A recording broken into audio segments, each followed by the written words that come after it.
James Madison and Troy is one of the more underrated group of five matchups in college football. And it's a great Sun Belt matchup between two teams that can play really good defense.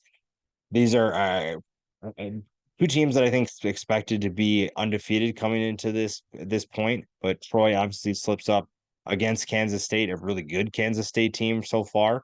And James Madison found a way to stun Virginia. And now you're looking at two teams that feel a little bit different coming into this game, but this will still be a great head-to-head matchup. I think both offenses for both have surprised, and the defenses continue doing certain things that we expected from them.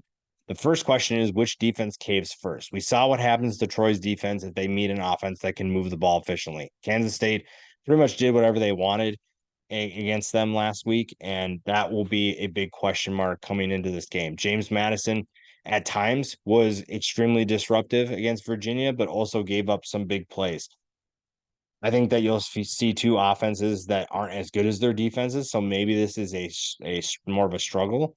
But which defense slips up first? Which defense gives up that big play? Because that could be the determining factor in the outcome. And one of the things that will help that is passing inefficiency.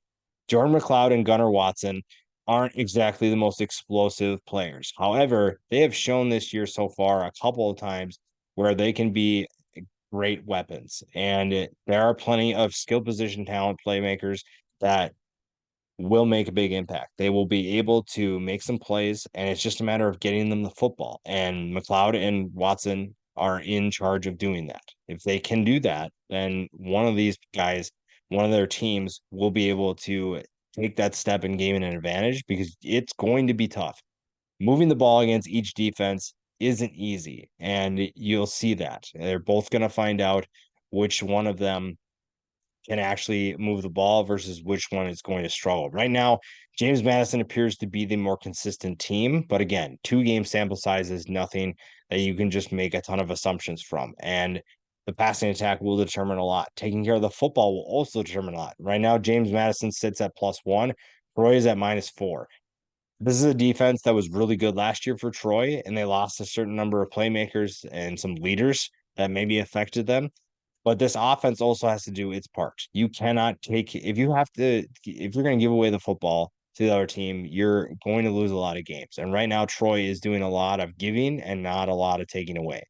You have to find a way to fix that, correct that in this game. And maybe it's just a step back for Troy, but I think this defense has plenty of juice left to be able to make an impact. And it's just a matter of how do you get an experienced Watson more comfortable, find his chemistry with his new wide receivers, and then getting Kamani Vidal going in the rushing attack. So we'll see. How do they bounce back is probably the biggest question. And James Madison is coming off a big upset win.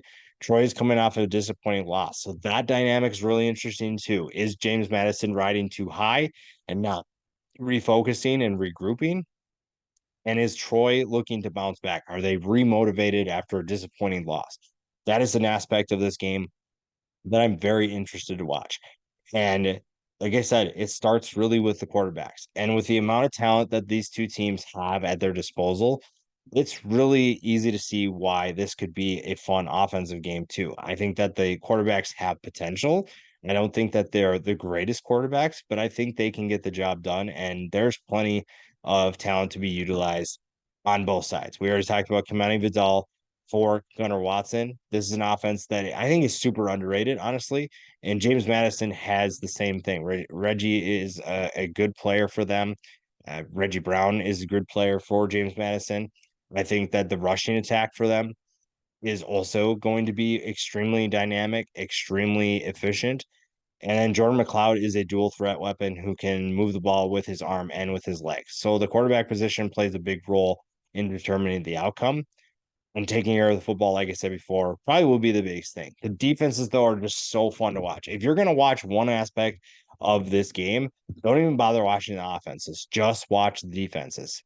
James Madison has one of the most underrated defenses in college football. James Carpenter doesn't have the best stats, but he's a monster on the inside. Taurus Jones at linebacker, really fun to watch. They have multiple levels of players that can be disruptive, that can make a major impact, and that's really fun to watch. Troy is the same way. You look at some of the players they have returning. Yes, they lost Carlton Marshall, and a number of other playmakers, but they have plenty of experience returning that can make them really fun to watch defensively. So if you're looking for an underrated game in week 3, James Madison and Troy is the pick. I'm going to lean with the Dukes here. I think that's the pick. They're just a more consistent team right now, but don't sleep on Troy. This could be a really entertaining game, but right now, James Madison to me feels like the better team.